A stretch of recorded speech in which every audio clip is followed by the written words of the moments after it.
nunca falhará.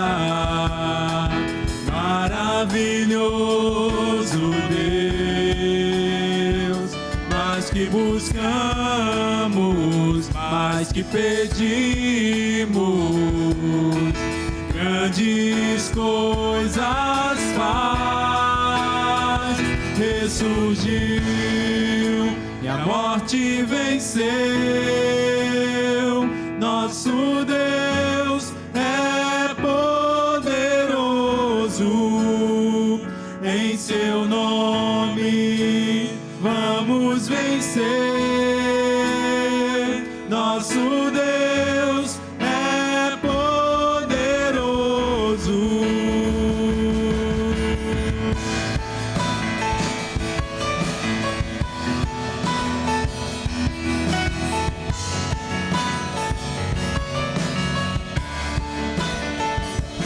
Deus conosco, sempre perto está, dando a solução. Mais que sabemos, mais que esperamos, grandes coisas faz. Ressurgiu e a morte venceu. Nosso Deus é poderoso, em seu nome vamos vencer. Nosso Deus é poderoso.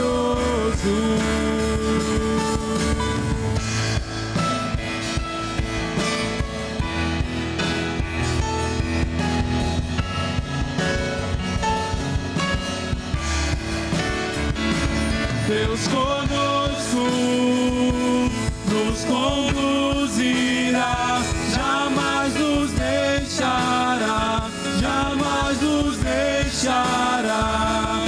Deus por nós quer nos abraçar, Ele nunca falhará, Ele nunca falhará.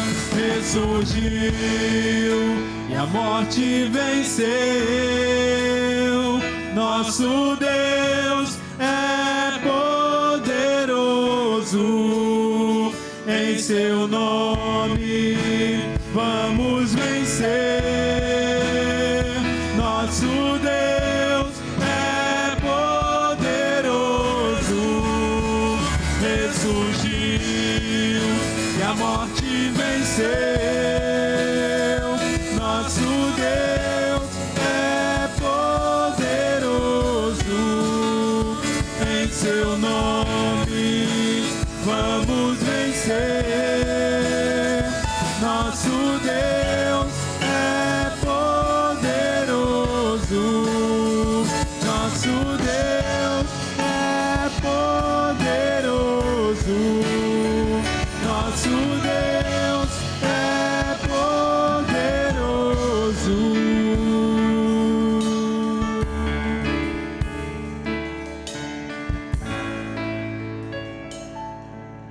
Nosso Deus é poderoso e nada, coisa alguma, pode nos separar do amor de Deus.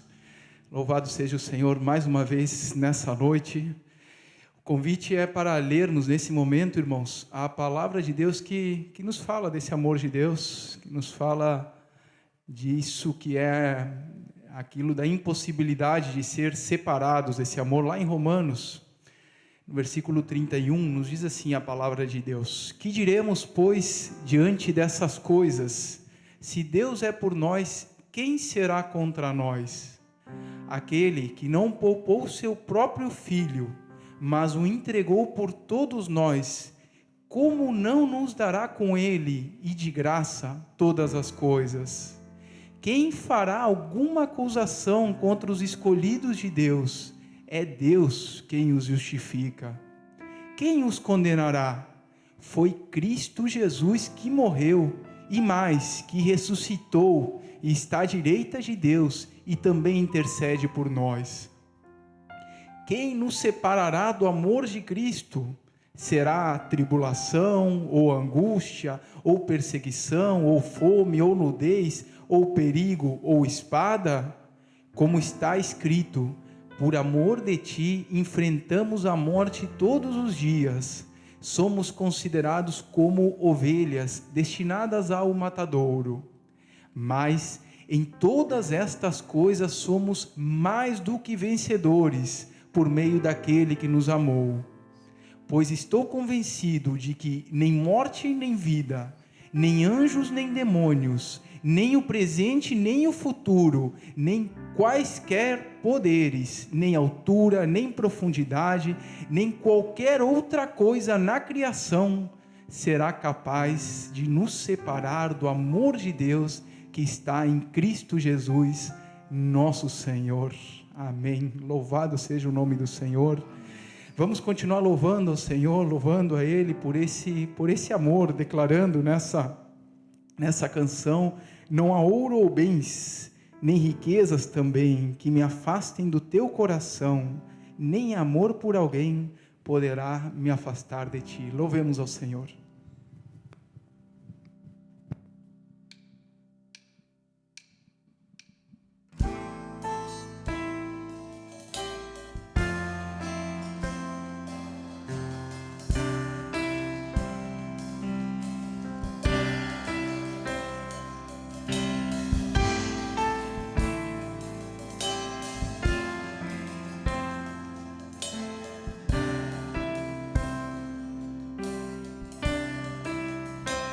Não há ouro ou bens, nem riquezas também, que me afastem do teu coração. Nem amor por alguém poderá me afastar de ti.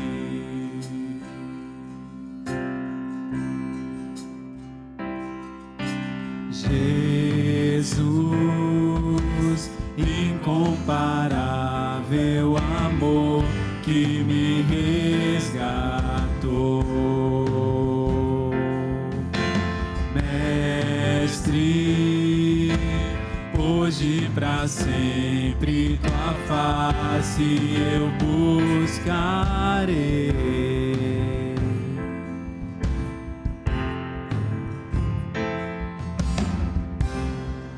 O que eu sou, coloco aos teus pés, diante da tua glória eu me humilharei. Vou encontrar o que precisar em teu eterno amor, em teu eterno amor.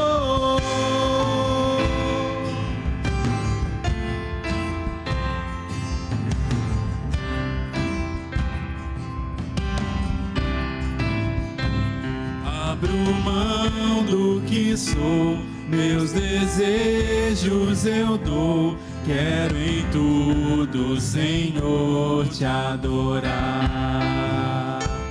Mais que fama e poder, quero te conhecer, Senhor.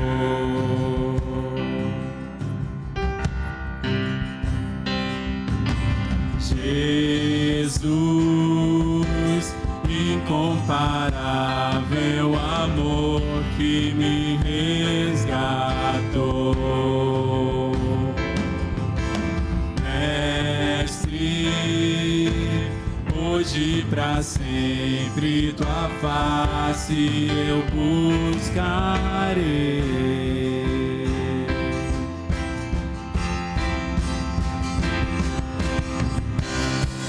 O que eu sou, coloco aos teus pés, diante da tua glória eu me humilharei.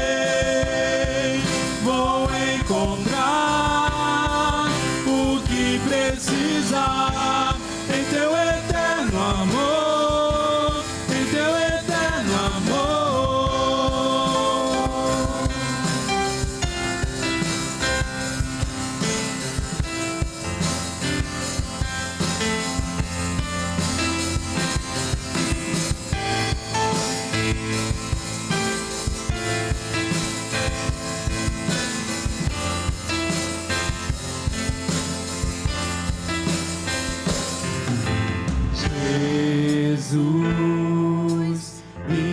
incomparável amor que me resgatou. Glórias a Deus. Mestre, hoje pra sempre tua face eu buscarei.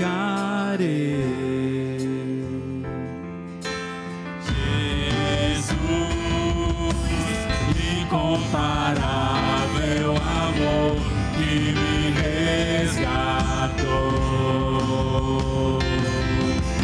Mestre, hoje pra sempre tua face eu buscarei.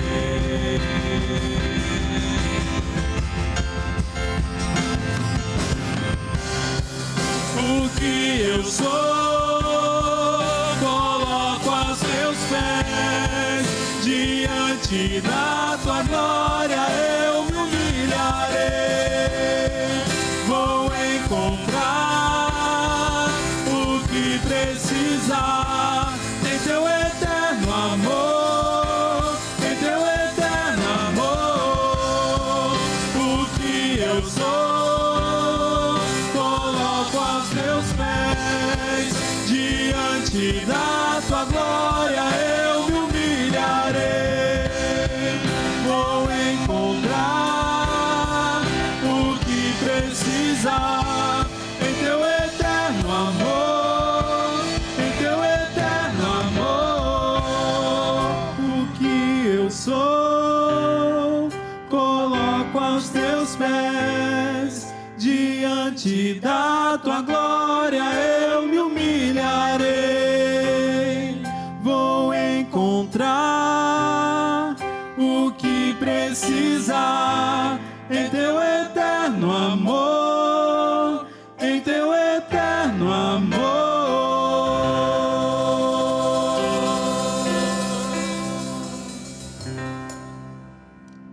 Glórias a Deus. Vamos orar.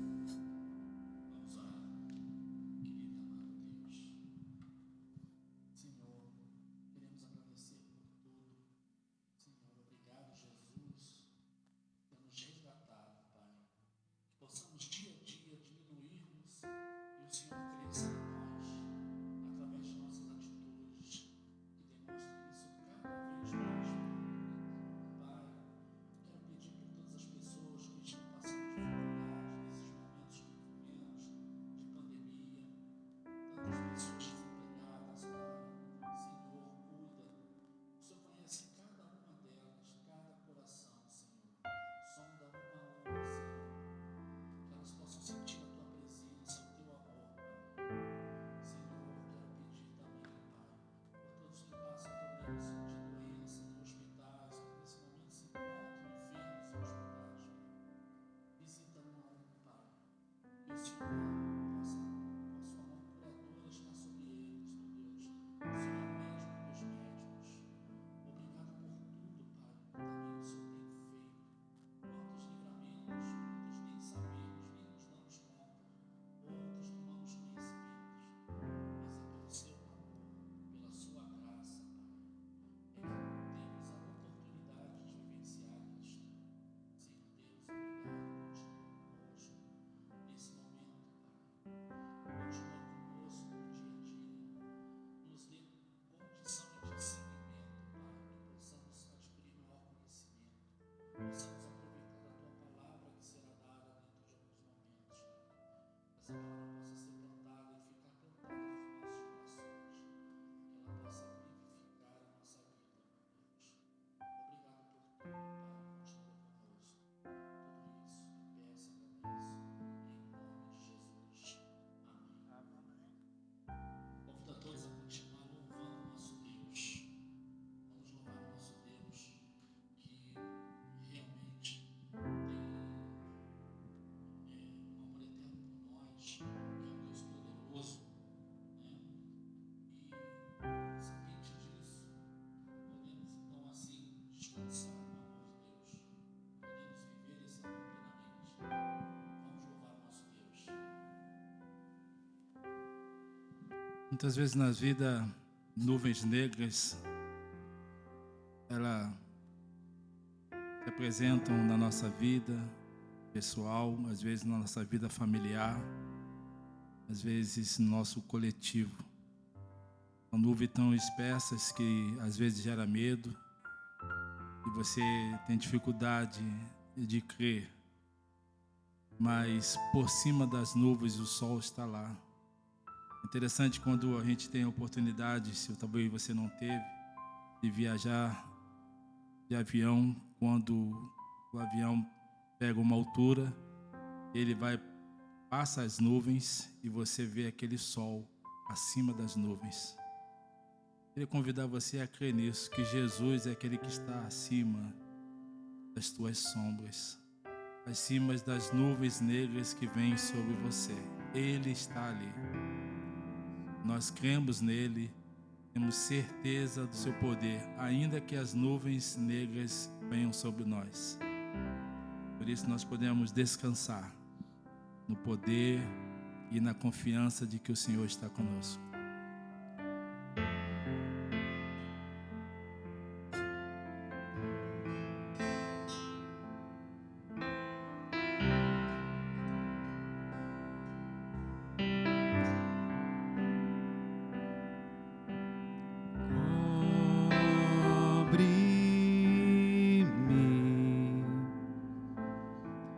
Com tuas mãos, com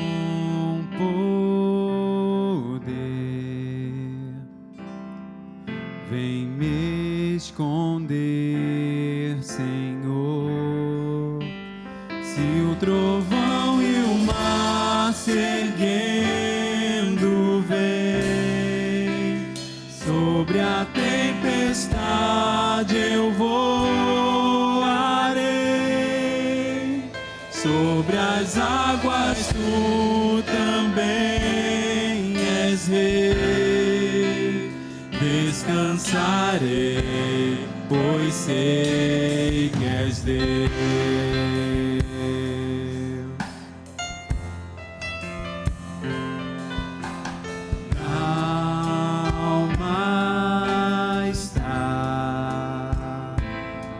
Segura em ti, sabes bem que em Cristo firme estou. Se o trovão e o mar se erguendo vem sobre a tempestade, eu voarei. Sobre as águas tu também és rei. Descansarei, pois sei que és Deus. Se o trovão e o mar se erguendo vem sobre a tempestade, eu voarei. Sobre as águas tu também és rei. Descansarei, pois sei que és Deus.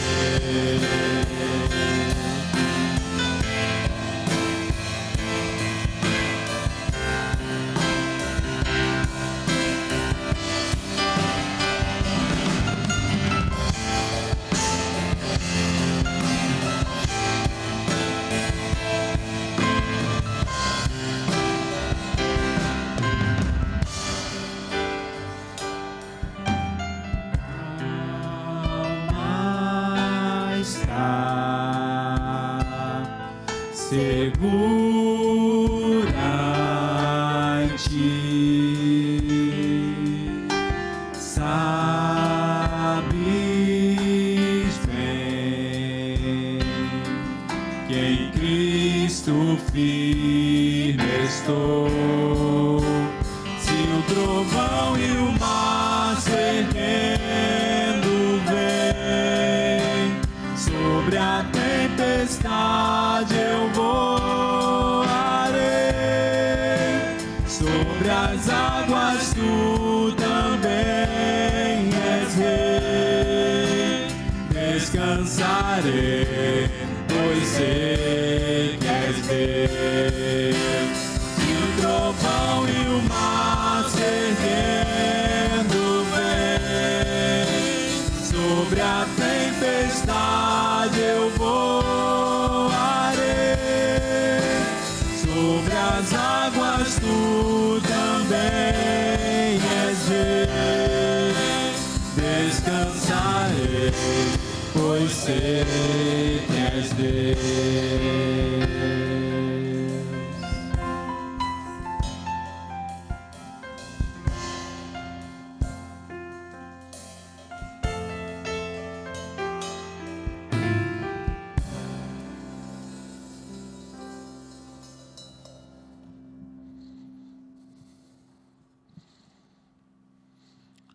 Boa noite a todos. Desejo do meu coração é que mais uma vez, de modo sobrenatural, a graça e a paz do Senhor esteja sendo derramado sobre a sua vida e sobre a vida dos seus. Espero que esse tempo que você tem diante, quem sabe, da televisão ou do celular, seja esse um tempo de culto, um tempo de adoração, de celebração ao nosso Deus. E eu quero convidar você a, nesse momento, deixar de lado toda e qualquer atitude ou qualquer possibilidade de atrapalho, de interrupção a esse momento onde Deus nos dá o privilégio de ouvir da sua palavra. Quero te convidar, junto com os seus que participam desse momento de culto e celebração, que você possa deixar de lado tudo aquilo que tem a possibilidade de interferir ou de atrapalhar esse tempo de culto e de proclamação da palavra de Deus. E eu quero também te convidar a continuarmos meditando na palavra do Senhor. Nós estamos pensando sobre o tema Renove a Sua Esperança, e estamos fazendo isso a partir da primeira carta do apóstolo Pedro, esta que é tida como carta católica ou carta universal, uma carta escrita às igrejas de um modo aberto, a várias igrejas, não a igreja em específico, uma pessoa em específico, por isso o nome católico ou universal. E nós estaremos hoje dando sequência ao capítulo de número 2. Faremos isso a partir do verso de número 13. Se você tem condições de acessar a sua Bíblia nesse instante, eu quero pedir a você que esteja não apenas abrindo a sua Bíblia, mas permanecendo com ela aberta, para que tenhamos assim condições de estarmos meditando na palavra do Senhor e voltando quando necessário.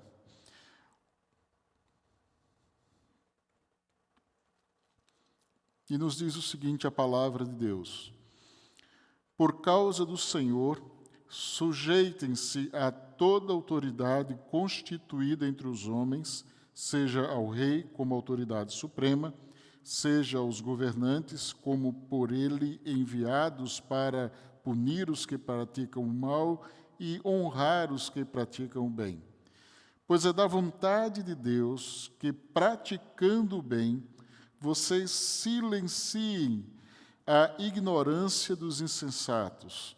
Vivam como pessoas livres, mas não usem a liberdade como desculpa para fazer o mal. Vivam como servos de Deus. Tratem a todos com devido respeito. Amem os irmãos. Temam a Deus e honrem ao rei. Escravos, sujeitem-se a seus senhores com todo o respeito, não apenas aos bons e amáveis, mas também aos maus. Porque é louvável que, por motivo de sua consciência para com Deus, alguém suporte aflições, sofrendo injustamente. Pois que vantagem há em suportar açoites recebidos por terem cometido mal?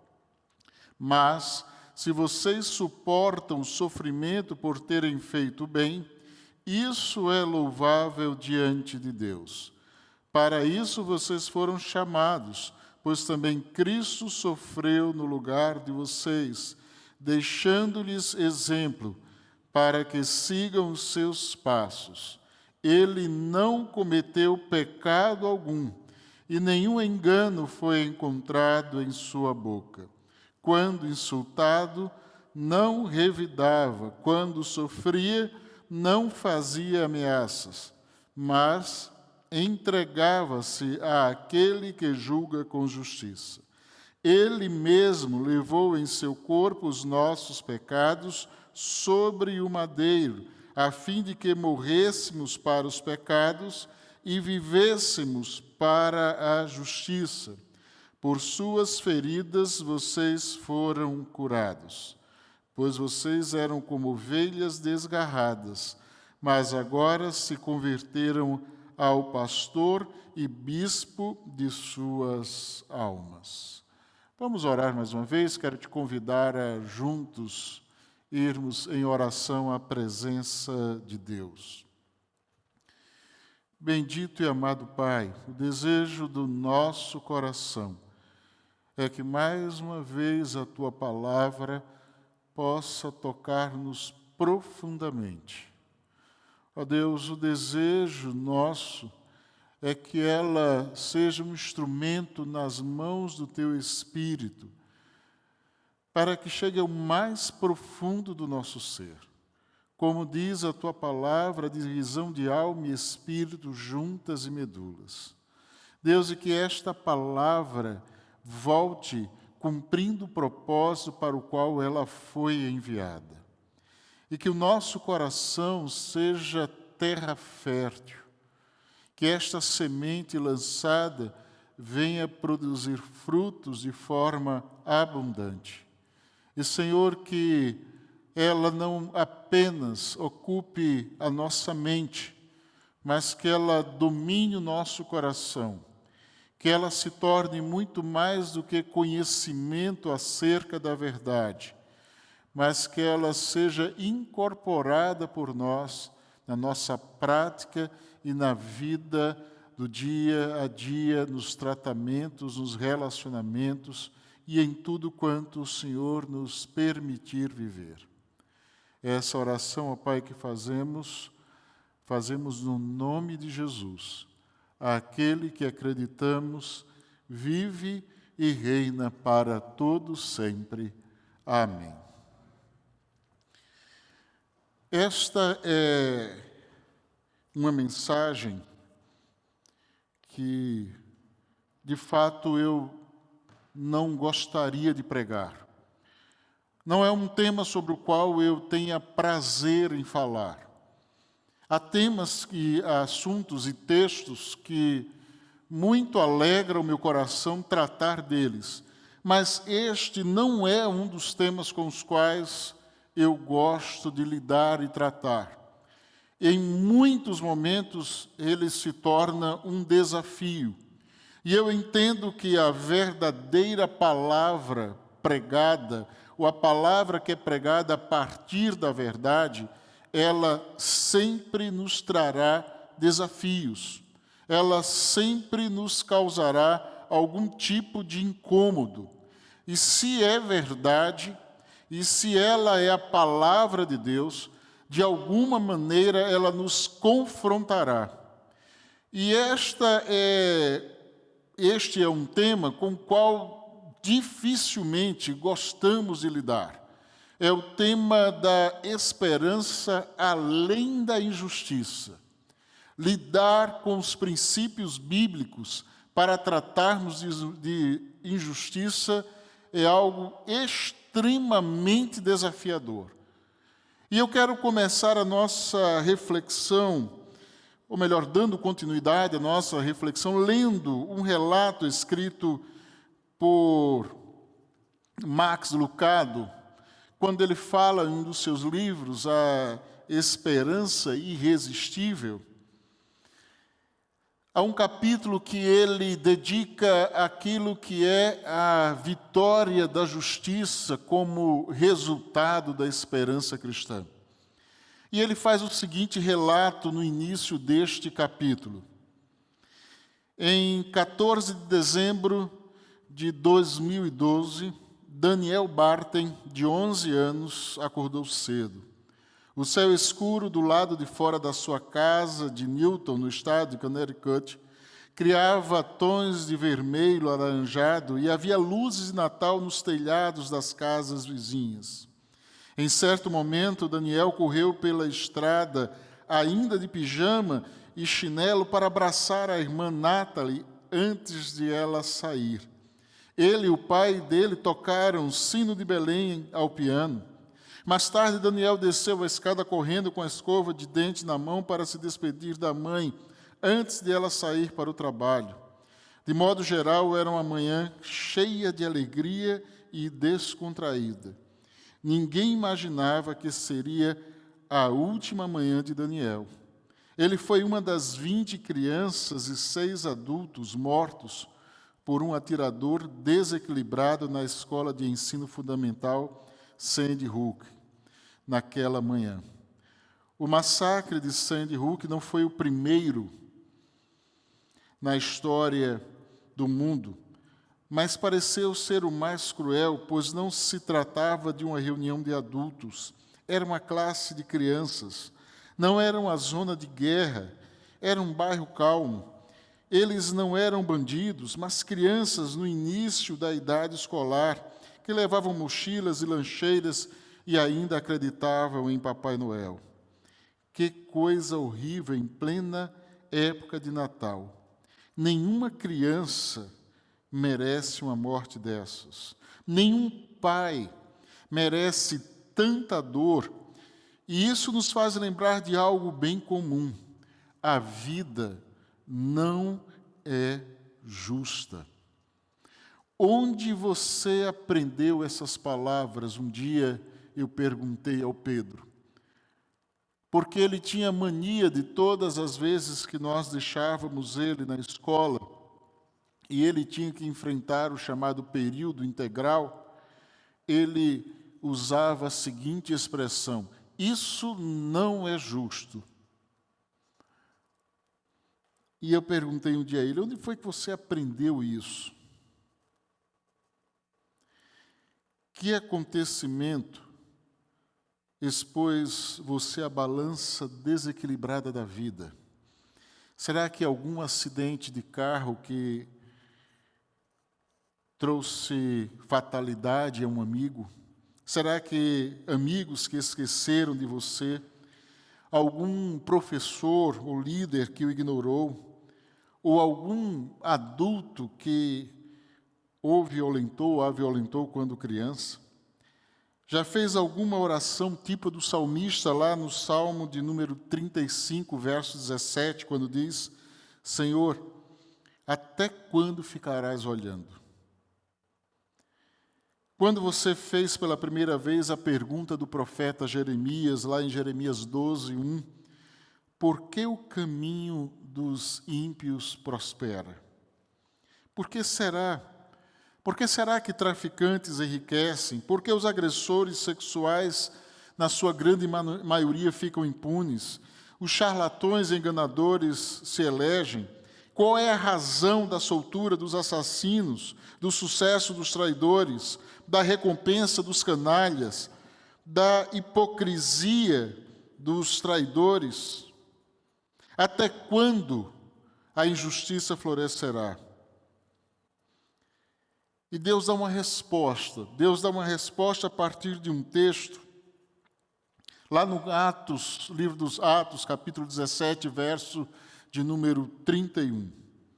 Porque Deus estabeleceu um dia em que há de julgar o mundo com justiça.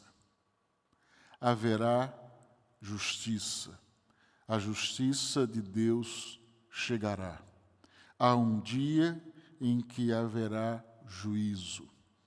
A esperança nos dá a capacidade de vivermos no mundo injusto, porque acreditamos que Deus fará justiça. Esses dias eu me deparei com a informação acerca do pastor Vanderlei Marins, que no espaço de menos de 2 meses perdeu 2 filhos. Perdeu um filho num acidente de carro e, recentemente, no dia 17 de julho, perdeu outro assassinado. Um homem de Deus, pastor fiel, presidente da Convenção Batista Brasileira, presidente da Convenção Batista Fluminense, presidente da Ordem dos Pastores. Como esse tipo de coisa pode acontecer? Não é justo. Não é justo que esse tipo de coisa aconteça. Quantas vezes nós somos enganados? A minha esposa me proibiu de comprar qualquer coisa pela internet, porque tudo que eu compro pela internet não consegue chegar lá em casa. E a última vez eu disse para ela, olha, eu estou comprando 2 cadeiras de escritório, estão muito baratas. Já faz uns 6 meses e elas nunca chegaram. E ela chegou para mim e disse, elas não são baratas, porque quando você compra, não chega. E outras vezes até chega, mas quando eu abro, eu tenho um sentimento de completa decepção, porque está totalmente diferente daquilo que eu estava vendo na internet quando comprei. Mas isso não é só uma experiência nossa, isso é uma experiência bíblica. Quantos de nós já nos deparamos com a história de Davi e Saul? Quantas vezes nós não olhamos para Davi tendo a oportunidade por 2 vezes de matar o seu inimigo e ele não fez por acreditar que não deveria levantar a mão contra o ungido do Senhor? Quantas vezes você deve ter se perguntado sobre José e seus irmãos? Por que agir desse modo com um garoto? Homens cheios de filhos, agir com o próprio irmão dessa maneira? Que justiça pode haver nisso? Ou quando a gente se depara, por exemplo, com Jacó e Esaú. Quando Jacó engana o próprio irmão, mesmo que ele tenha cometido seus erros, mesmo que ele tenha sido negligente quanto à sua primogenitura, mas ele não merecia ser enganado. E quando a gente se depara com Jó, o homem íntegro e reto em todos os seus caminhos, que recebeu o elogio do próprio Deus, tamanha integridade de Jó, e ele sofre a injustiça de ver os seus bens, as suas propriedades e todos os seus filhos serem mortos. De fato, a injustiça permeia a história da vida humana. Mas como reagimos a isso? Primeiro, existem as reações naturais. De forma natural, a gente reage de 3 maneiras. Primeiro, com agressividade. Normalmente, as pessoas que sofrem injustiça começam a reagir de forma extremamente agressiva com todas as pessoas. Não com aqueles que a feriram, não com aqueles que de alguma forma lhes lesaram, não com aqueles que lhe maltrataram, não. Ela se torna agressiva com todas as pessoas. É a maneira que ela tem de tentar, de alguma forma, devolver o mal que lhe afligiu. Então, normalmente, existem aqueles que reagem agressivamente com os outros. Existe também aqueles que agem com passividade. Não que eles não sintam a dor da injustiça, não que eles não percebam aquilo que de injusto lhes aconteceu, mas eles agem ou reagem de forma passiva. eles não tomam atitude que possam demonstrar aquilo que é a dor ou sofrimento pelo qual eles estão passando naquele momento. Não significa dizer que eles não sintam a dor da injustiça. Eles não reagem de forma visível, de forma a demonstrar a sua insatisfação. Eu lembro de uma historieta que já contei outras vezes, acerca de um grupo de soldados americanos que estavam combatendo na Coreia durante o chamado período da guerra na Coreia, na década de 50, e ali eles estavam combatendo e eles foram morar todos juntos, como que num lugar que eles resolveram ficar juntos, né, e alugaram um lugar, e ali eles tinham um jovem coreano que trabalhava com eles, e eles viviam aprontando coisas com aquele jovem. Eles colocavam baldes nas portas para que quando o jovem entrasse, o balde caísse na cabeça. Eles colocavam óleo nos botões do fogão para que quando ele fosse ligar, ele não conseguisse e a mão escorregasse. Eles esquentavam, por exemplo, as maçanetas para que quando ele colocasse a mão, ele queimasse. Mas só que isso foi acontecendo até um dia que eles disseram: a gente está errado com ele, vamos parar de fazer isso. Não vamos mais fazer esse tipo de coisa, isso é injusto. Ele faz tudo para a gente ainda maltrata ele, não é correto. E aí chamaram aquele jovem e disseram para eles: olha, nós não vamos mais fazer mal a você, queremos pedir desculpas por aquilo que você recebeu da gente, as coisas ruins que nós fizemos. E aí aquele jovem: não mais vai colocar água no balde para cair na minha cabeça? Não, não vamos mais. Não vai mais colocar óleo no botão do fogão? Não, não vamos mais colocar. Não esquenta mais a maçaneta? Não, não vamos fazer isso. Prometemos a você. Eu também prometo, não vou mais cuspir na sopa de vocês. Então, muitas vezes a gente age de forma passiva, mas não quer dizer que nós não sentimos. Nós não fazemos de forma a ser vítima, mas nós reagimos. Aquilo nos machuca e incomoda de alguma maneira. E há ainda outra maneira de lidar com isso, que é a negação. Dizer que não somos atingidos pelo sofrimento, que a injustiça não nos incomoda. Eu já usei muito desse expediente. Eu lembro que uma certa feita eu estava sendo discipulado por um pastor chamado Elmiro. E aí um dia, conversando sobre isso, vivendo um momento de angústia e problemas na igreja, eu conversava com ele e ele disse: e como é que você reage? Eu digo: não, isso não me incomoda, isso não me perturba, isso não me atinge. Ele disse: claro que atinge.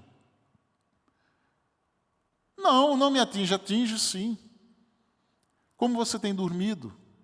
Como está a sua pressão? Quais são as suas taxas de glicose? Isso tem sim abalado você. Você tenta negar, mas isso tem consumido a sua saúde. Por quê? Porque nós não fomos feitos para viver ou enfrentar a injustiça. Não é à toa que Jesus diz: bem-aventurados aqueles que têm fome e sede de justiça, porque estes serão fartos. Nós não nos acostumamos com isso. Mas diante de tudo isso, Pedro começa a lidar com aquilo que seria a alternativa para enfrentarmos a injustiça. E talvez não seja aquilo que você espera. Talvez a forma como a Bíblia nos ensina a lidar com a injustiça não é aquela que você gostaria. Mas eu quero dizer para você, é bíblica. E eu ainda quero dizer mais a você. Pedro começa fazendo uma afirmação, ou deixando um mandamento. E olha o que ele diz nos versos 13 e 14. Sujeitai-vos a toda instituição humana por causa do Senhor, quer seja o rei como soberano, quer as autoridades como enviadas por ele, tanto para castigo dos malfeitores, quanto para louvor dos que praticam o bem. É um mandamento. Ele está dizendo de forma clara que essa é uma ordem. E aí, quando a gente olha para o contexto, a gente começa a compreender o tamanho do desafio que a palavra de Deus nos faz. Nós estamos diante de um tempo onde o Império Romano causava toda forma de males, principalmente aos cristãos e aos judeus. Aqueles que estavam vivendo na dispersão, os leitores desta carta de Pedro, o Império Romano não era uma monarquia benevolente para com eles. Ao contrário, era uma ditadura regida por um homem insano e demagogo chamado Nero, que era também especialmente notado pela sua maldade e crueldade para com aqueles que professavam a fé cristã. Muitos crentes que receberam a carta de Pedro sofreram perseguição. Os corpos de seus amigos e amados haviam manchado de sangue a areia do Coliseu romano. Seus cadáveres, banhados em óleo, iluminavam estradas e palácios e também a arena daquela cidade. Assim, era como que natural que Pedro tratasse da questão da injustiça. Estes crentes eram alvo dos piores tipos de maus tratos de um governo e de seus compatriotas e vizinhos. E aí, será que os cristãos deveriam armar-se e resistir a este governo? Será que eles deveriam lutar, tomar as armas e lutar contra este governo? Diz Pedro, não. Inacreditável. Em meio a todos estes acontecimentos terríveis, Pedro teve a audácia, inspirado por Deus, de dizer o seguinte: sujeitai-vos. O que é isso, pastor? Diante da injustiça, sujeitai-vos. A palavra de Deus não facilita em nada para nós. Deus é muito firme nas suas afirmações. Ele é muito duro nas colocações. Ele não abre mão um só milímetro da verdade em prol daquilo que a gente entenda ser o caminho mais fácil ou o caminho da tranquilidade. Deus jamais promoverá anarquia. Jesus aqui nos disse: dai, pois, a César o que é de César e a Deus o que é de Deus. Paulo nos exorta a orar por aqueles que possuem autoridade sobre nós. Em parte alguma das Escrituras, nós vamos encontrar qualquer recomendação de revolta. O papel do crente na terra não é derrubar governos, mas estabelecer no coração humano o reino de Deus, que não é deste mundo. Certamente deve haver casos em que precisamos tomar uma posição que é contrária àquilo que é a posição do governo. Muitas vezes precisamos ser firmes e desobedecer a lei que desobedece à lei de Deus.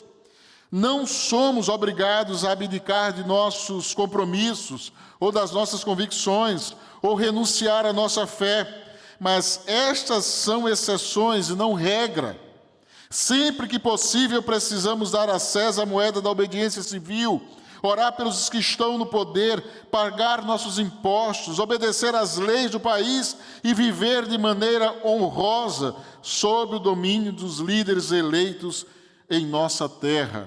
Eu quero deixar para você uma coisa que eu vi recentemente de uma missionária na Coreia do Sul e que tem mudado a minha forma de encarar aquilo que é a realidade política do nosso país.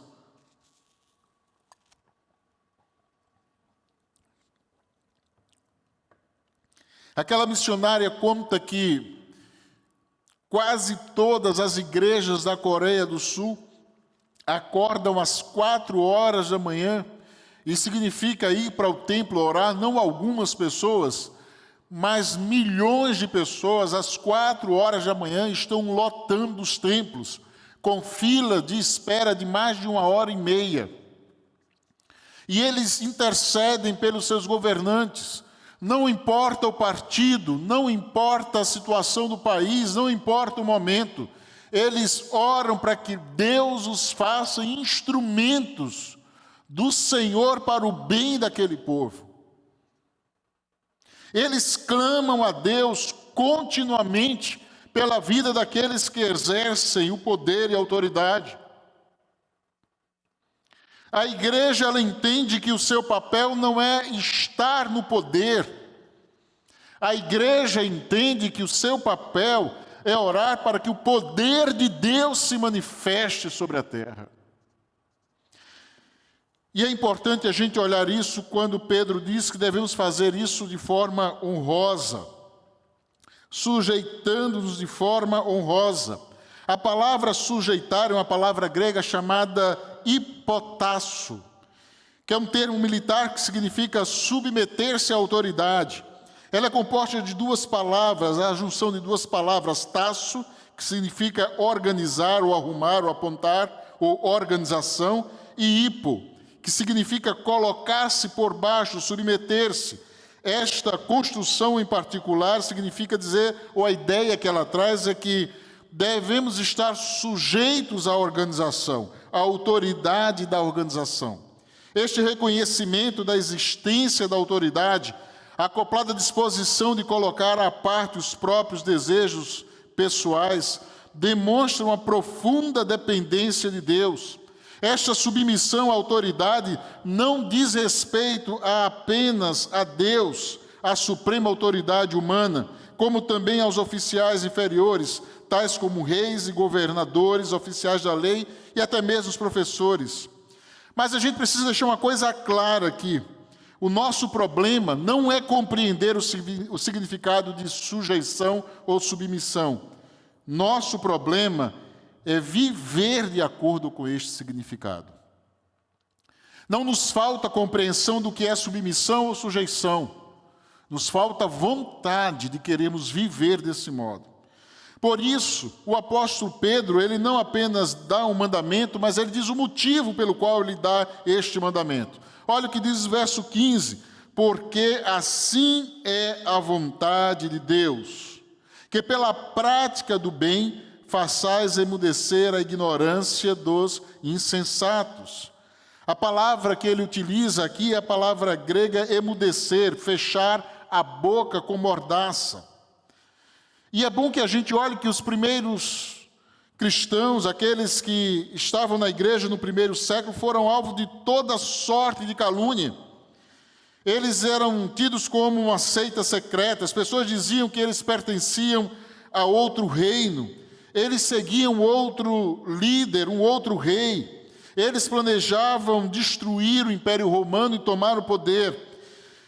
Por todo o Império Romano corriam fofocas sobre os encontros secretos da chamada igreja, que eles entendiam como subversiva, e a sua lealdade a outro reino, seus planos de se infiltrar, de doutrinar e incitar uma revolta. Era isso que se dizia acerca da igreja cristã. E este tipo de paranoia era muito comum, principalmente para Nero, que foi aquele que levou a perseguição a alcançar a igreja cristã. Mas qual a atitude que Pedro diz que deveríamos ter para silenciar estes rumores? Fazer uma apologia da fé? Escrever um manifesto? Declarar aquilo que eram as suas intenções? Pedro diz que o que eles precisavam fazer era submissão aos poderes atuantes. Que através da submissão, Pedro diz, agindo corretamente diante de Deus, eles fechariam a boca daqueles que espalhavam estes rumores. E aí eu quero dizer para você, todas as vezes que você se deparar com fofoca, todas as vezes que você se deparar com calúnias a seu respeito, eu quero dizer, olha, não tente esclarecer, não perca o seu tempo, não ache que você esclarecendo as pessoas vão entender e vão mudar de ideia. Lê do engano. A melhor maneira de lidarmos com isso é vivendo de forma íntegra, em obediência à palavra de Deus. O que muda a atitude das pessoas para conosco não são as nossas explicações. Nós não precisamos disso, porque temos um advogado ao lado do Pai, Jesus Cristo, que intercede por nós. Nós não precisamos defender-nos de ninguém. A nossa defesa pertence a Jesus. A nossa justiça virá do Senhor. E aqui Pedro insiste dizendo o seguinte: olha, vivam de maneira digna e deixem com Deus o resultado destas coisas. Para que a gente possa entender nos dias atuais, nós moramos em uma cidade onde existe um governo, existem autoridades civis. Nossa igreja está localizada numa cidade e precisa se submeter às regras que dominam e que controlam essa cidade. Essas autoridades, elas não têm o direito de nos dizer como pregar, o que ensinar, que filosofia adotar como administração de igreja. Se eles tentarem fazer isso, temos o direito, por Deus, a obrigação melhor, de nos rebelarmos, pois existe uma lei que é maior do que a deles, que é a lei maior relacionada à declaração da verdade, a palavra de Deus. Entretanto, eles têm o direito de dizer para a gente: vocês só podem colocar 40% das pessoas por causa da pandemia. Vocês têm que dispor álcool em gel para que as pessoas, antes de entrarem aqui, possam usá-lo. Vocês têm que obrigar as pessoas a estarem de máscara quando entrarem nesse lugar. E estas coisas, elas devem ser obedecidas por nós, para que não haja penalidade e multas.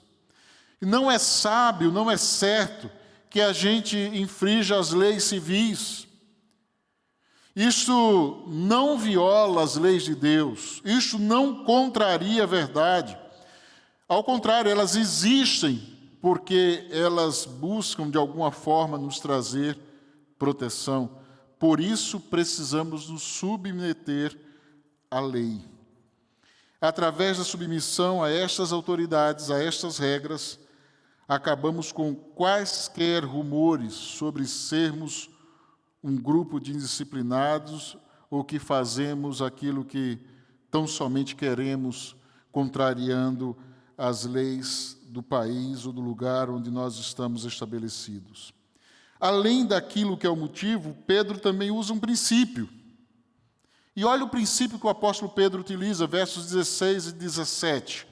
Como livres que sois, não usando todavia a liberdade que por pretexto da malícia, mas vivendo como servos de Deus, tratai todos com honra, amai os irmãos, temei a Deus, honrai o rei.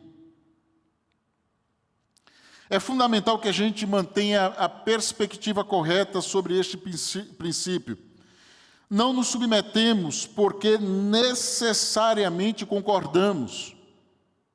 Não nos submetemos porque interiormente suportamos todas as regras, códigos e regulamentos. Em certos momentos eles podem parecer insignificantes, irritantes, terrivelmente restritivos e até mesmo prejudiciais. Nos submetemos, pois esta é, diz o texto, a vontade de Deus, e porque somos escravos de Deus. Eu gosto muito de uma expressão, de uma frase dita por Agostinho de Hipona, quando ele diz o seguinte: quanto mais sou escravo de Cristo, mais livre me sinto. O princípio que vem à tona é: não usando da liberdade como pretexto para o mal. Não abuse da graça, para que a sua liberdade não se torne um manto para o pecado. Em poucas palavras, Pedro nos fornece vários mandamentos nos versículos 16 e 17, mas ele diz o seguinte: hajam como homens livres, honrem a todos os homens. E é importante que a gente saiba disso. Todas as pessoas devem ser tratadas de forma honrosa. Como crentes em Jesus, nós não temos o direito de tratar de forma desonrosa a ninguém. Nós podemos discordar de qualquer atitude de qualquer pessoa, mas não temos o direito de tratá-los de forma desonrosa. O texto é muito claro, e ele estava falando isso não de qualquer pessoa, mas de uma pessoa como Nero. Honrem ao rei. alguém extremamente maléfico, alguém que vivia uma vida depravada. Nero tinha uma vida tão terrível que ele era casado com um homem, com dois homens. Um ele acreditava que era mulher e o outro ele acreditava que era o homem. De tão terrível que ele era. Mas a palavra é: honrem ao rei. Precisamos estar eternamente atentos à tentação de abuso de liberdade. Nós temos que ter muito cuidado, porque é muito fácil a gente ultrapassar essa linha. É fácil usar isso em nosso favor, ao invés de usar isso para a glória de Deus. E por fim, Pedro vai utilizar uma outra coisa, que é um exemplo, utilizando o exemplo que é Jesus. Versos 18 a 21, ele vai dizer o seguinte: servos, sede submissos com todo o temor ao vosso Senhor, não somente se for bom e cordato, mas também ao perverso, porque isto é grato, que alguém suporte tristezas, sofrendo injustamente, por motivo de sua consciência para com Deus. Pois que glória há, se, pecando e sendo esbofeteados por isso, o suportais com paciência. Se, entretanto, quando praticais o bem, sois igualmente afligidos e o suportais com paciência, isto é grato a Deus, porquanto para isto mesmo fostes chamados. Esse é o passo ou caminho que Deus nos dá. Para que a gente tenha ideia, no tempo da igreja primitiva, no primeiro século, acreditava-se que existia mais de 60 milhões de escravos. Os escravos não eram apenas aqueles que faziam tarefas domésticas, mas os médicos também poderiam ser escravos, professores, músicos, atores, secretários, mordomos. Todos estes poderiam ser escravos e serem usados para servir aqueles que eram os poderosos de Roma. Na verdade, eles acreditavam que todo o trabalho deveria ser feito pelos escravos, que a atitude do romano, aquele que tinha o título de cidadão romano, era tão somente empanturrar-se e viver de forma ociosa. E esse suprimento de escravos parece que nunca tinha fim, que sempre eles traziam mais escravos. A estes escravos não era permitido casar. Eles poderiam ter relacionamentos, mas eles não poderiam ser casados. As crianças que nasciam de tal associação, de tal relacionamento, eram prioridade do Senhor e não dos pais. E esta era a realidade do mundo do primeiro século, quando Pedro se reporta aos escravos e manda que sejam submissos aos seus senhores. Seria fácil para os escravos que tornassem-se cristãos, pensando que seu cristianismo proporcionava-lhes a liberdade de seus senhores. Pedro, mais uma vez, usando da inspiração divina, afirma que não era este o significado. Séculos mais tarde, o cristianismo impregnou a cultura e tornou-se o principal veículo da mudança daquilo que era a necessidade da abolição da escravatura. Isso não aconteceu no primeiro século, mas 18 séculos depois. E enquanto ele certamente manda que sejamos sal e luz neste mundo, trazendo justiça e mudança à nossa cultura, a prioridade maior é a modificação do coração humano.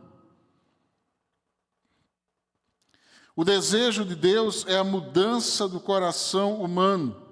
Talvez seja maravilhoso ser submisso a alguém que é bom. Alguém pode dizer, olha, é ótimo ser escravo de uma pessoa bondosa, trabalhar para um chefe maravilhoso, é muito bom a pessoa submeter-se alegremente a alguém que dirige ou que direciona ou que lidera de forma coerente. Mas se aquele que lidera você for alguém, como diz o final desse versículo, que diz que ele é perverso. Você já teve um chefe assim? Um supervisor, um gerente injusto, perverso? Você já precisou lidar com pessoas pouco razoáveis. Talvez não seja o que você pretende ouvir, mas os versículos 18 e 19, que acreditamos que jamais aparecerá no jornal ou em qualquer outro programa de entrevista, ele nos diz a seguinte verdade: sejam submissos, porque este é o chamado de vocês. Sabe qual é a tendência natural do coração humano? É lutar contra o tratamento injusto. A gente continua dizendo, isso não é justo. Não é razoável que as coisas aconteçam assim. O objetivo de Pedro é que a busca da vingança por causa do sofrimento injusto pode ser apenas um sinal de rebeldia. E é importante que a gente entenda isso. Quando Samuel se depara com a desobediência de Saul, ele vai dizer para ele que o pecado da rebeldia, ele entendia como alguma coisa que era terrivelmente maligna. Era como alguma coisa abominável. E o pecado da desobediência era como a idolatria.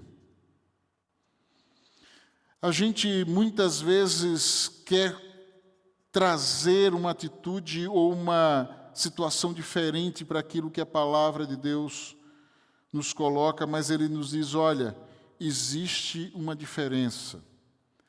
A nossa atitude deve ser de sermos submissos, porque o nosso foco é para agradar a Deus. E com esta mudança, e como esta mudança é vista por Deus, lá no texto ele vai dizer, isso é grato a Deus. Assim, nosso foco não deve ser dirigido por causa do aumento de salário que recebemos, não é pelo reconhecimento da parte de Deus, não tomando a glória para nós mesmos, mas dando a Ele toda a glória. Porque no verso 20 ele vai dizer, pois que glória há, se pecando e sendo esbofeteados por isso, suportais com paciência? Se, entretanto, quando praticais o bem, sois igualmente afligidos, e o suportais com paciência, isto é grato a Deus. Ele faz um contraste. Não há crédito com relação à pessoa que sofre consequências dos seus próprios atos. Se ela entra em uma casa, rouba, ela será certamente presa e poderá cumprir pena. E se ela pacientemente suportar o tempo de cárcere da prisão, isso não vai tornar ela uma pessoa maravilhosa, porque ela foi um prisioneiro exemplar. Não, ela vai continuar sendo alguém que desobedeceu à lei. Mas se a pessoa que é um trabalhador sério, empregado fiel, diligente, honesto, produtivo, pronto, cuidadoso, que trabalha para um chefe que é agressivo, inflexível, sem visão, ingrato, se ela pacientemente suportar esta situação, isto é grato a Deus. Isso é um ato que traz graças a Deus. Na verdade, a palavra grato é a palavra graça. Assim, quando você suporta, você demonstra graça. Quando demonstra graça, você traz glória a Deus. Você pode revolucionar seu ambiente de trabalho ou qualquer outra situação. Dá para perceber que a filosofia cristã é absolutamente radical e revolucionária. Não trabalhamos para obtermos crédito, prestígio, salário ou para nos animarmos. Trabalhamos para a glória de Deus em qualquer coisa que façamos. O propósito do crente nesta sociedade é trazer glória e honra ao nome de Cristo. Não é de sermos bem tratados, não é termos uma vida tranquila, ou mesmo sermos felizes, por mais excelentes que estas coisas possam ser. A nossa vida existe para a glória de Deus. Porquanto, diz o verso 21, para isto mesmo fostes chamados, pois que também Cristo sofreu em vosso lugar, deixando-vos exemplo para seguirdes os seus passos. Nós fomos chamados para isso. É para isto que você trabalha na empresa que você trabalha, no lugar onde você trabalha. Este é o motivo pelo qual você ocupa o cargo e exerce a função na qual você está. Este é o motivo pelo qual as coisas estão acontecendo em sua vida. Por quê? Para que você possa seguir os passos de nosso Senhor Jesus Cristo, que sofreu em nosso lugar. É importante que a gente lembre disso. Cristo foi injustiçado. Ninguém jamais foi tão injustiçado quanto o nosso Salvador. Absolutamente ninguém. Jesus de Nazaré foi o homem mais perfeito que já existiu. Ainda que tenha sofrido continuamente durante sua curta vida neste planeta, ele foi mal compreendido, difamado, odiado, preso, torturado e, finalmente, crucificado. E sabe o que Pedro diz? Que nós devemos seguir os passos de Jesus. Pois que também Cristo sofreu em vosso lugar, deixando-vos exemplo para seguir os seus passos, o qual não cometeu pecado, nem dolo algum se achou em sua boca, pois ele, quando ultrajado, não revidava com traje, quando maltratado, não fazia ameaças, mas entregava-se àquele que julga retamente, carregando ele mesmo em seu corpo sobre o madeiro os nossos pecados, para que nós, mortos para os pecados, vivamos para a justiça, por suas chagas fostes sarados. Jesus, ele sofreu e reagiu ao sofrimento de uma maneira que nos deixou a lição para que pudéssemos viver do mesmo modo. Eu lembro de algo que eu vi o meu pai fazer e que impactou a minha vida e, de um modo muito particular, o ministério.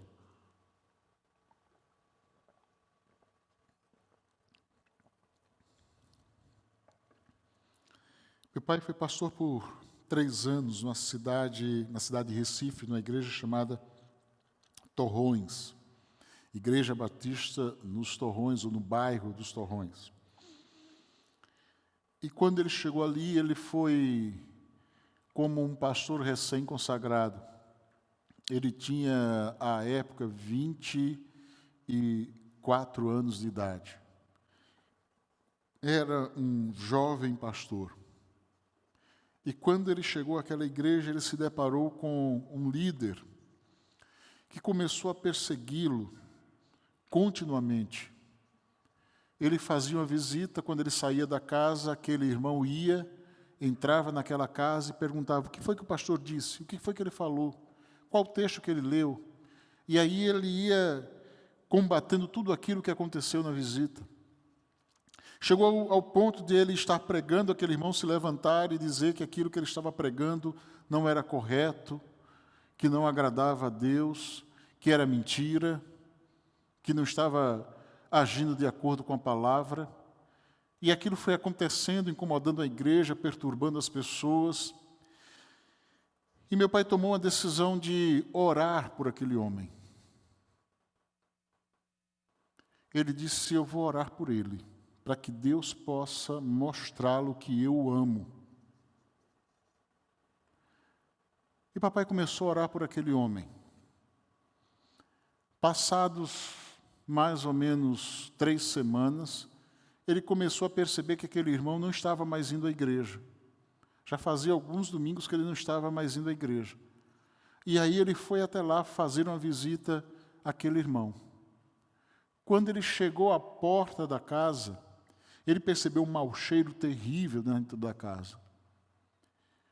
E aí ele bateu, ninguém veio abrir, mas a porta estava entreaberta, ele empurrou a porta e o irmão estava sentado lá no final da casa, próximo a um beiral. Ele falou com o irmão se podia entrar, O irmão chamou ele, e quando chegou lá, ele percebeu que o mau cheiro era porque ele estava com a ferida aberta na perna, e aquela ferida estava exalando um cheiro tão terrível que os seus filhos e esposa não queriam cuidar. E ele estava tentando tratar a si mesmo, mas não conseguia. E ele precisava fazer curativo todos os dias. Mas era um esforço tão grande que ele não conseguia fazer os curativos e aquela ferida estava aumentando.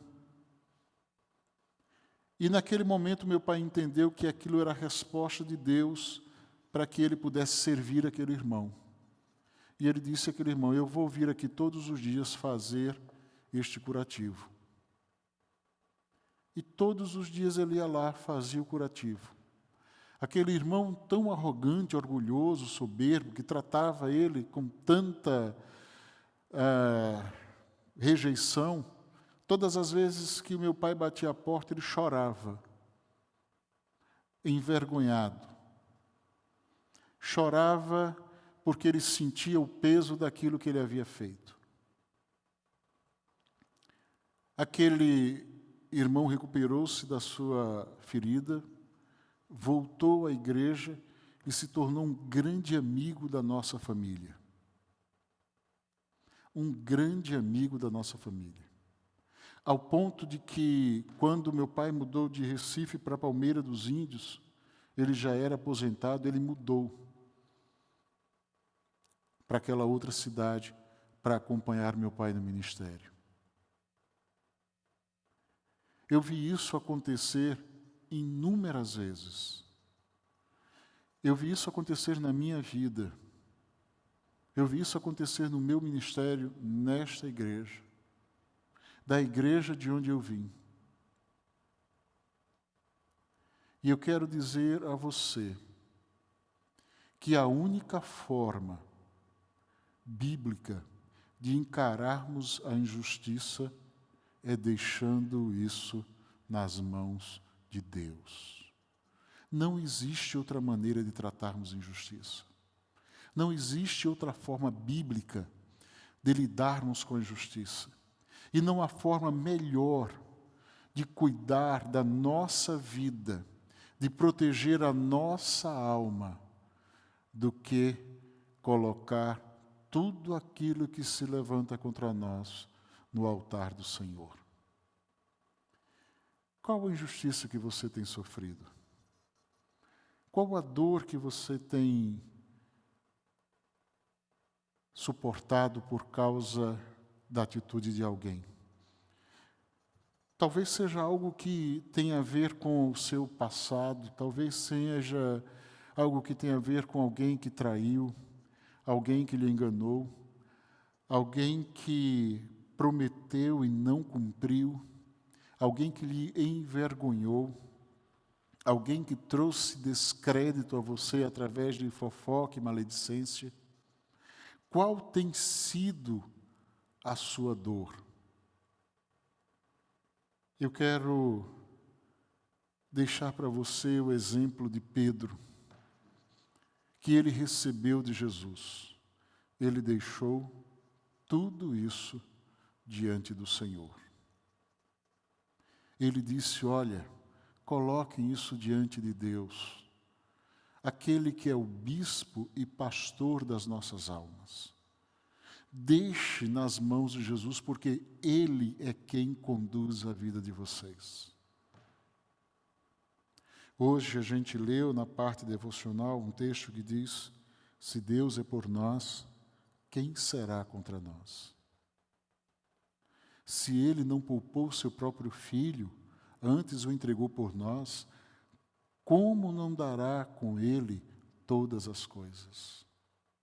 Quem intentará acusação contra os escolhidos de Deus? Queridos, só há uma resposta para a injustiça: a confiança de que Deus é Senhor das nossas vidas, que Ele é o bom pastor, aquele que nos conduz aos pastos verdejantes e a águas tranquilas, aquele que refrigera a nossa alma, que está conosco quando andamos pelo vale da sombra da morte e que nos traz conforto e consolo. Este é aquele que prepara uma mesa na presença dos nossos inimigos. Unge a nossa cabeça com óleo para que haja alegria, mas que nos promete que nós estaremos para todo sempre habitando com o Senhor. O mundo, a vida é injusta, mas o Deus em quem confiamos, a quem entregamos a nossa vida, este Deus é um Deus de justiça. Ele é justo. Há esperança. Há esperança. Além da injustiça, há esperança, porque nós cremos num Deus que é justo e Ele é o motivo da nossa esperança. Amém? Eu quero convidar você a orar comigo nesse instante. Aí na sua casa eu quero convidá-lo a colocar-se diante de Deus em oração. Tem momentos que a única resposta que podemos dar àquilo que a palavra nos fala é rasgar o coração, é derramarmos por completo na presença de Deus. Tem coisas que nós carregamos conosco que não vai ser colocado para fora de nosso coração de maneira suave. Isso vai sair de nós com muita dor, porque nos causou muita dor, nos trouxe muita aflição. Mas é esta hora da gente dizer: Senhor, eu quero colocar tudo no teu altar. Eu quero colocar, Senhor, o meu casamento. Eu quero colocar o meu divórcio. Eu quero colocar, Senhor, a minha fidelidade. Eu quero colocar a infidelidade daqueles que agiram para comigo. Eu quero colocar, Senhor, aquilo que são as dores causadas por aqueles que me abandonaram, que me rejeitaram. Eu quero colocar no teu altar aqueles que me acolheram. Deus, eu quero colocar tudo no teu altar. Senhor, eu não quero absolutamente nada nas minhas mãos, porque eu sei que sou incompetente para lidar com elas. Por menores que sejam, eu quero deixar tudo nas tuas mãos. Quero colocar, Senhor, aquilo que é o trabalho, o emprego. Eu quero colocar aqueles que me dispensaram, me deixaram desempregado. Eu quero colocar, Senhor, aqueles que agiram de forma injusta e daqueles que fizeram injustiça comigo e aqueles que agiram com justiça. Que seja a hora de nos colocarmos por completo no altar do Senhor. Deus, recebe-nos. Recebe a nossa vida diante de Ti. Senhor, é duro lutar contra o nosso orgulho, contra a justiça própria. É difícil, Senhor, lidarmos com a ideia de que precisamos fazer justiça a partir das nossas estratégias, das nossas mãos, da nossa capacidade. É duro ouvir da Tua palavra que, mesmo quando somos afligidos, o Senhor nos manda submeter-se e sujeitar-se. Ó Deus, como é duro a gente sofrer injustiça. Mas, Senhor, nós cremos que não será a injustiça a dirigir a nossa vida, mas será, sim, a esperança no Senhor que é justo. Nós não seremos dirigidos pelos fracassos, pelas derrotas, pelas decepções, pelas frustrações que a vida nos trouxe. Mesmo que isso nos aflinja, nos fira, nos machuque, nos traga grande dor, nós seremos conduzidos pela Tua vontade e pela obediência à Tua palavra. Mesmo que no meio, Senhor, da adversidade, a Tua palavra continue a nos mandar, Senhor, a nos orientar, a nos dirigir, ó Deus, a vivermos da maneira que o Senhor deseja. Ó Deus, que possamos viver do modo como Jesus nos ensina no Sermão da Montanha. Alegrai-vos e exultai-vos, porque é grande o vosso galardão no céu, quando mentindo disserem todo o mal contra vós. Ó Deus, que não sejamos em momento algum desobedientes àquilo que a Tua palavra nos manda, mesmo que isso nos custe muito caro, mas que a gente possa, mais uma vez, por amor ao Senhor, em obediência ao Senhor, por crermos que o Senhor nos chamou para, através da nossa vida, trazermos glória ao Teu nome, é que nós vamos obedecer e nos submeter àquilo que é a Tua vontade e o Teu querer sobre nós. No nome de Jesus, Pai, para a glória deste nome, Senhor, é que oramos. Amém. Muito bem, estamos concluindo esse momento de adoração e culto. Eu quero deixar para você, em primeiro lugar, aquilo que são os aniversariantes da semana. Queremos dar os parabéns aos que estão aniversariando agora do dia 25 ao dia 31. Quero deixar os parabéns para Thalita da Costa Silva, dia 25, dia 26, Mário Alberto Siqueira Barbosa, dia 27, Sônia Maria Ferreira, dia 28, Guaraciara Ramos Teixeira, dia 30, Maria José Araújo Pereira, dia 31, Gustavo Cavalcante de Souza Dias. Aos nossos queridos, desde já, felicitações pelo seu aniversário, que o Senhor possa fazer deste dia um dia de grande alegria e regozijo na presença do Senhor, junto com os seus. Queremos também deixar aquilo que são as comunicações da semana. Esta semana continuaremos com as nossas atividades online, tanto pela manhã, todos os dias às 6h30 da manhã, com a nossa live matinal, quanto às segundas-feiras à noite na sala do Zoom, a nossa sala de oração. Às quartas-feiras, no canal do YouTube, nós temos o nosso Celebrando a Recuperação. Às sextas-feiras, também na sala do YouTube, às 19h30, o nosso culto de oração e estudo bíblico. E aos domingos, pela manhã, às 9h, temos a IBD também no canal do YouTube, e também aqui, algumas salas já começam a se reunir na igreja.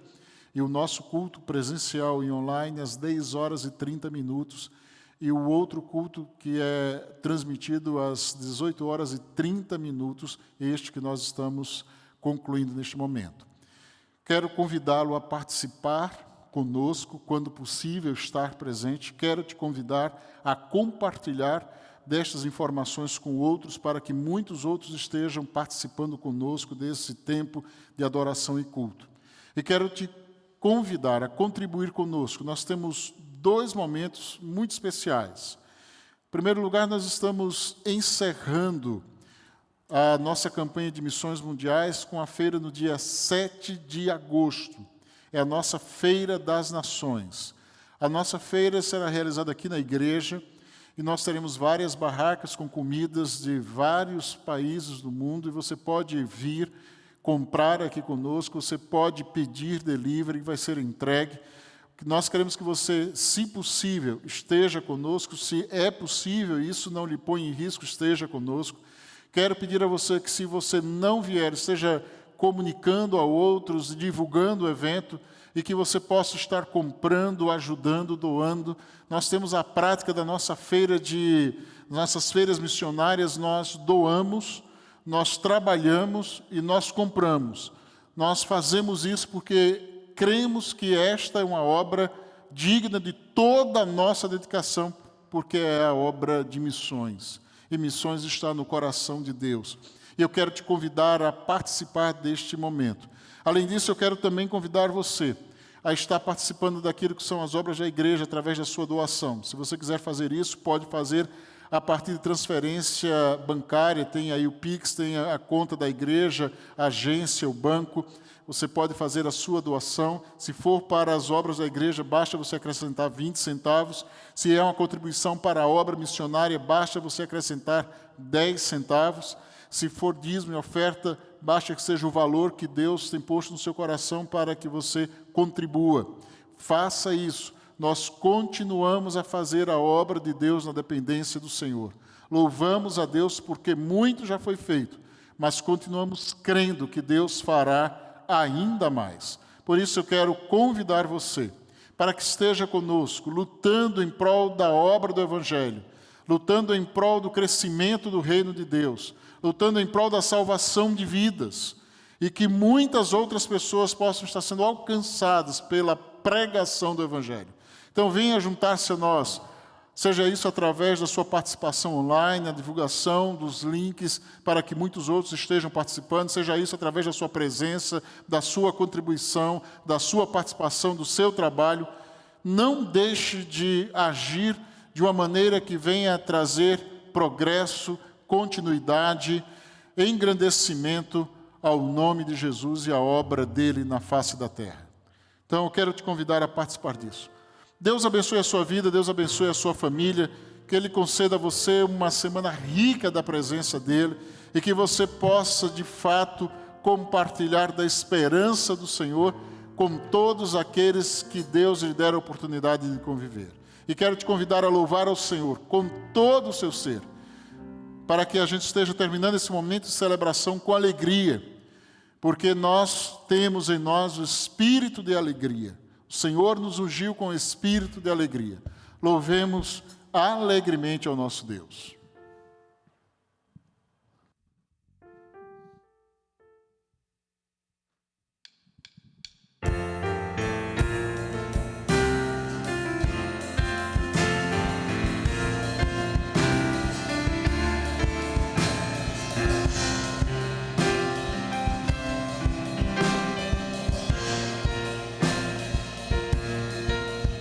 Das alturas do céu,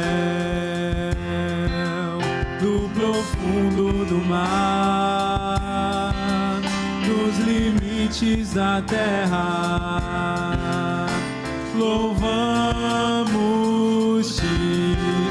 com todo o coração, todo povo e nação, todos num só clamor. Louvamos o Senhor por toda a eternidade, tu serás coroado com louvor. Teu nome é exaltado, sempre magnificado com louvor. Grande Senhor,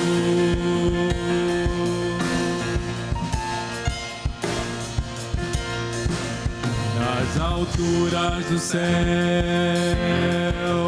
do profundo do mar, dos limites da terra, louvamos-te com todo o coração, todo povo e nação, todos num só clamor. Louvamos o Senhor por toda a eternidade, tu serás coroado com louvor. Teu nome é exaltado, sempre magnificado com